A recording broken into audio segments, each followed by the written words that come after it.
ಖುಷಿ ಆಗತ್ತೆ ಕೇಳಿಸ್ಕೊಳ್ಳಿ ಯಾದವ್ ಜಿ. ಅಶೋಕ್ ಅವ್ರ ವಿಚಾರಕ್ಕೆ ಬಂದಿರೋ ಆರೋಪದ ಬಗ್ಗೆ ಕೂಡ ನಿಮ್ಮಿಂದ ಉತ್ತರ ಬೇಕು. ಆರ್ ಅಶೋಕ್ ಅವ್ರದ್ದು. ಅದಕ್ಕೆ ಮುಂಚೆ ಜಿ ಟಿ ದೇವೇಗೌಡರದ್ದು ಬೈಟ್ ಹಾಕ್ಬಿಡ್ರಿ ಅಪ್ಪ. ಇವತ್ತು ಜಿ ಟಿ ದೇವೇಗೌಡರು ದಸರಾ ವೇದಿಕೆ ಮೇಲೆ ಆಡಿದಂತಹ ಮಾತುಗಳು ಸಿದ್ದರಾಮಯ್ಯನವರ ಮುಖದ ಮೇಲೆ ಬಹಳ ದಿನಗಳ ನಂತರದಲ್ಲಿ ಖುಷಿ ತರಿಸಿದ ಮಾತು ಪ್ಲೇ ಮಾಡಿ. ಸ್ವಲ್ಪ ಸೌಂಡ್ ಜಾಸ್ತಿ ಸೌಂಡ್ ಕೊಡಿ ಯಾದವ್ ಜಿಗೋಸ್ಕರ. ಒಳ್ಳೆ ಮಾತು ಮಾತಾಡೋರು ಜೆಡಿಎಸ್.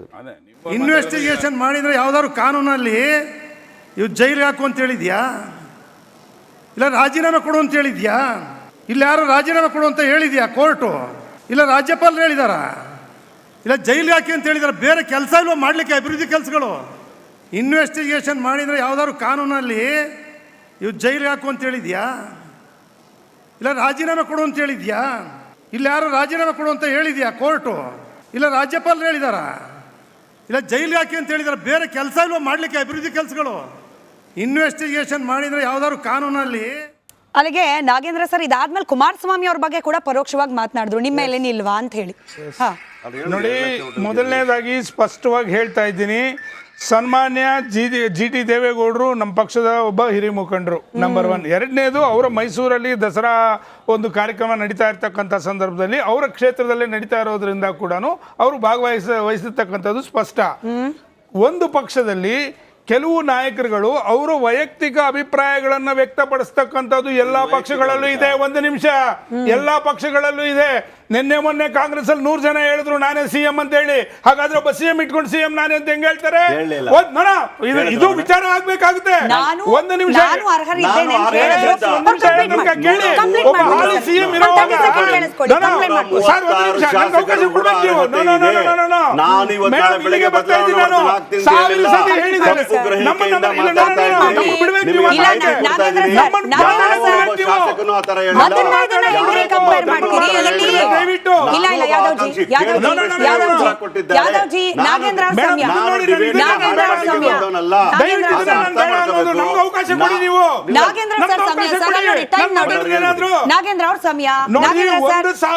ಉಪ ಪ್ರಶ್ನೆ ಕೇಳಿಸ್ಕೊಂಡು ಉತ್ತರ ಕೊಡಿ.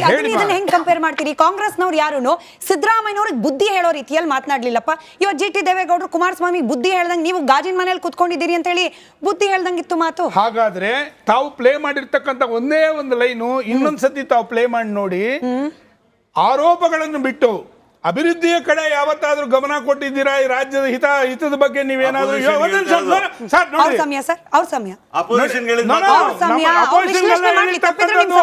ಕೇಳಿರ್ತಕ್ಕಂಥದ್ದು ಯಾವ ಯಾವ ಶಾಶ್ವತ ಯೋಜನೆಗಳು 1.5 ವರ್ಷದ ಕಾಲದಲ್ಲಿ ಈ ರಾಜ್ಯದಲ್ಲಿ ಆಗಿದೆ ಅಂತಕ್ಕಂಥದ್ದನ್ನ ಸನ್ಮಾನ್ಯ ನಾಗರಾಜ್ ಯಾದವ್ ಅವರು ಇವತ್ತು ಲಿಸ್ಟ್ ಕೊಟ್ಬಿಡ್ಲಿ. ನಾನು ಮಾತಾಡೋದಿಲ್ಲ. ನೋಡಿ, ಅಭಿವೃದ್ಧಿ ಕುಂಠಿತ ಆಗಿರ್ತಕ್ಕಂಥದ್ದು ವೈಯಕ್ತಿಕ ಲಾಭಗಳಿಗೋಸ್ಕರ ಇವರು ವೈಯಕ್ತಿಕ ಲಾಭಗಳಿಗೋಸ್ಕರ ತಿರುಗಾಡ್ತಾ ಇರ್ತಕ್ಕಂಥದ್ದು. ಇದನ್ನೇ ಎತ್ತಿಡಿದಿದ್ದು ವಿರೋಧ ಪಕ್ಷದಲ್ಲೂ. ಯಾವ ವಿರೋಧ ಪಕ್ಷದವರು ಎತ್ತಿಡಿದ್ರು ಇದನ್ನ? ವಿರೋಧ ಪಕ್ಷದವರು ಯಾವಾಗ ಇದನ್ನ ಎತ್ತಿಡಿದ್ರು ಅವಾಗ ಏನಾಯ್ತು? ಒಂದು ನಿಮಿಷ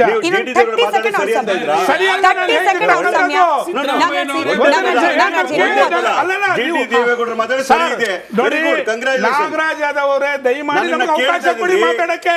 ನೀವು ನಿಮ್ಮ ಅವಧಿ ಬಂದಾಗ ನೀವು ಮಾತಾಡಿ. ನಿಮ್ಮ ಅವಧಿ ಬಂದಾಗ ಮಾತಾಡ್ರಿ ನೀವು. ಮೇಡಮ್ ಒಂದು ಮಾತು ಹೇಳ್ತೀನಿ.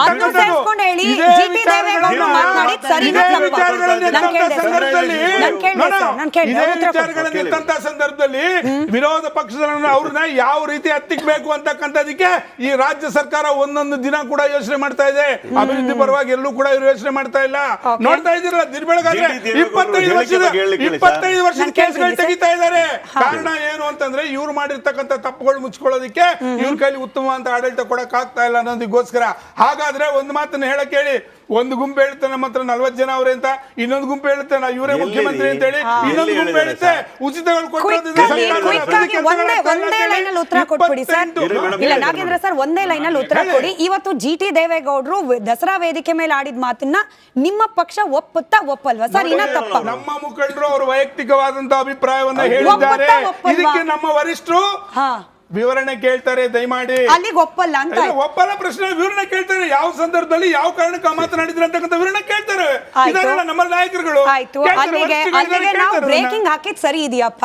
ಈ ಮೂಡ ಮುಗಿಯೋದ್ರೊಳಗಡೆ ಎಲ್ಲರ ಬಂಡವಾಳ ಕೂಡ ಆರ್ ಅಶೋಕ್ ಅವ್ರ ಬಗ್ಗೆ ಮೋಹನ್ ವಿಶ್ವ ಅವ್ರು ರಿಯಾಕ್ಟ್ ಮಾಡೋಕಿದೆ. ಈ ಪ್ರಶ್ನೆ ಇದೆಯಲ್ಲ, ಎಲ್ಲರ ಬಂಡವಾಳ ಆಚೆ ಬರುತ್ತಾ? ಅದಕ್ಕೆ ಯಡಳ್ಳಿ ಅವರು ಉತ್ತರ ಮಾತಾಡ್ಬೇಕು ಅಂತಂದ್ರೆ ಅಶೋಕ್ ಅವ್ರದ್ದು ಸೇರಿಸ್ಕೊಂಡು ಮಾತಾಡ್ಬೇಕು ಅಲ್ವಾ ಮೋಹನ್ ವಿಶ್ವ ಅವರೇ? ಅವ್ರ ಮೇಲೂ ಆರೋಪನೆ. ಈಗ ಸಿದ್ದರಾಮಯ್ಯನ ಮೇಲೆ ಇರೋದು, ಸಿದ್ದರಾಮಯ್ಯನವ್ರ ಮೇಲೆ ಇರೋದು ಕೂಡ ಆರೋಪನೆ. ಅಶೋಕ್ ಅವ್ರ ಬಗ್ಗೆನು ಸೇಮ್ ಟು ಸೇಮ್. ನೆನ್ನೆ ಅಂತೂ ಪತ್ರಿಕಾಗೋಷ್ಠಿ ನಡೆಸಿ ಗೃಹ ಸಚಿವರೇ ಹೇಳ್ಬಿಟ್ರಪ್ಪ, ಹಿಂಗೆ ಸೇಮ್ ಟು ಸೇಮ್. ಅಕ್ಯೂಸ್ ಮಾಡಿರೋ ಯಾರು? ಅಲ್ಲ, ಪ್ರಶ್ನೆ ಕೇಳಿರೋದು ಮೋಹನ್ ವಿಶ್ವಂಗೆ. Please continue. ಸಿದ್ದರಾಮಯ್ಯನವರು ಸ್ವಲ್ಪ ವಿಚಲಿತರಾಗಿದ್ದಾರೆ, ನೀವು ಸ್ವಲ್ಪ ಕಲ್ತ್ಕೊಂಡು ಸ್ವಲ್ಪ ತಣ್ಣಗಾಗಿ. ಯಾಕೆ? ವಿಷಯಕ್ಕೆ ಬನ್ನಿ. ಈಗ ನೋಡಿ, ಅಶೋಕ್ ಅವರು ನಿನ್ನೆ ವಿರೋಧ ಪಕ್ಷದ ನಾಯಕರು, ನಮ್ಮ ಪಾರ್ಟಿ ಲೀಡರು, ಅವ್ರು ಕ್ಲಿಯರ್ ಕಟ್ ಆಗಿ ಹೇಳಿದ್ದಾರೆ ಏನು ಅಂತ ಹೇಳಿ. ತಿರ್ಗಾ ಅದು ಕೋರ್ಟ್ ಅಲ್ಲಿ ಅರವಿಂದ್ ಕುಮಾರ್ ಅವ್ರು ಕೊಟ್ಟಂತ ಜಡ್ಜ್ಮೆಂಟ್ ಅಲ್ಲಿ ಕ್ಲಿಯರ್ ಕಟ್ ಆಗಿ ಸಾಲ್ವ್ ಆಗಿರೋಂಥ ಕೇಸು. ಅದನ್ನ ಎತ್ಕೊಂಡ್ಬಂದ್ ಇವ್ರು ಇವತ್ತು ಸೋಕಾಲ್ಡ್ ರೂಲಿಂಗ್ ಪಾರ್ಟಿಲಿರುವಂತ ಮಿನಿಸ್ಟರ್ಸ್ ಆಯ್ತಲ್ಲ, ಆಕ್ಚುಲಿ ವಿರೋಧ ಪಕ್ಷ ಆದಂತವ್ರು ನಾವ್ ವಿರೋಧ ಪಕ್ಷದಲ್ಲಿ ಕುತ್ಕೊಂಡು ನಾವ್ ಆರೋಪಗಳು ಮಾಡ್ಬೇಕು, ನಾವ್ ಈಚೆ ತೆಗಿಬೇಕು. ಇವ್ರು ರೂಲಿಂಗ್ ಪಾರ್ಟಿಲಿ ಕುತ್ಕೊಂಡ್ಬಿಟ್ಟು ಇವ್ರು ದಿನ ಬೆಳಗ್ಗೆ ಎತ್ಕೊಂಡ್ ಬರ್ತಾರೆ, ಹಿಂಗಾಗ್ತಾ ಇದೆ, ಹಂಗಾಗ್ತಾ ಇದೆ, ಹಂಗಾಗ್ತಾ ಇದೆ, ಹಿಂಗಾಗ್ತಾ ಇದೆ. ಅಲ್ಲ, ನೀವು ರೂಲಿಂಗ್ ಆಪೋಸಿಷನ್ ಹೇಳಿ, ನೀವು ರೂಲಿಂಗ್ ಆಪೋಸಿಷನ್ ಹೇಳಿ, ನೀವು ಒಪ್ಕೊಳ್ಳಿ. ನೀವು ಆಪೋಸಿಷನ್ ರೂಲಿಂಗ್ ಅಲ್ಲ, ನಿಮ್ಗೆ ರೂಲ್ ಮಾಡಕ್ ಆಗಲ್ಲ, ನಿಮ್ಗೆ ರಾಜ್ಯ ಆಳಕ್ ಆಗ್ತಿಲ್ಲ ಅಂತ ಒಪ್ಕೊಳ್ಳಿ. ಕೇಳಿಸ್ಕೊಳ್ಳಿ. ನೆಕ್ಸ್ಟ್ ಈಗ ಜಿಟಿ ದೇವೇಗೌಡರು ವಿಷಯಕ್ಕೆ ಬರೋಣ. ಇಬ್ಬರ ಗಮನಕ್ಕೆ ಸಮಯ. ಸಮಯ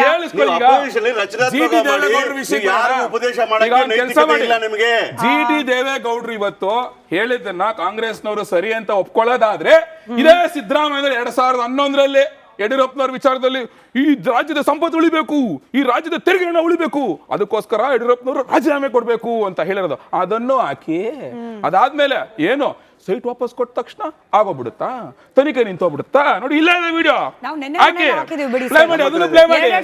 ನಾಗರಾಜ್ ಅವ್ರು ಒಪ್ಕೊಳ್ಳಿ, ನಾನು ಪ್ಲೇ ಮಾಡ್ತೀನಿ ಹಿಂಗೆ ಈ ವಿಡಿಯೋ ಹಾಕಿ, ಅದನ್ನು ಒಪ್ಕೊಳ್ಳಿ. ಇವ್ರಿಗೆ ಯಾವ್ದು ಅನುಕೂಲನೋ ಅದನ್ನ ಮಾತ್ರ ಒಪ್ಕೊಂಡ್ಬಿಡೋದು, ಇವ್ರಿಗೆ ಅನಾನುಕೂಲ ಹೌದು ರೀ, ಯಾರು ಗೊತ್ತು, ಅವ್ರಿಗೂ ಏನೋ ಸಂಬಂಧ ಇರ್ಬೋದು. ಹೌದು ರೀ, ಕೇಳಿಸ್ಕೊಳ್ರಿ,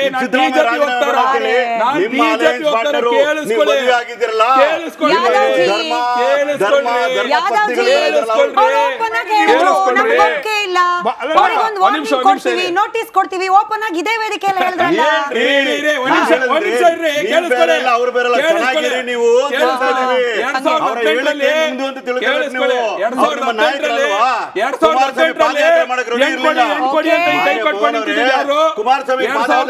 ಕುಮಾರಸ್ವಾಮಿ ಮನೆ ಹತ್ರ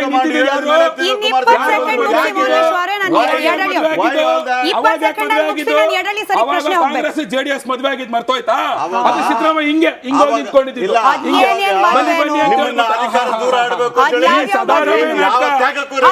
ಸದಾರಾಮಯ್ಯ ನಾಟಕ ಅನ್ನೋದು, ಸದಾರಾಮಯ್ಯ ನಾಟಕ ಅನ್ನೋದು ಇದನ್ನೇ.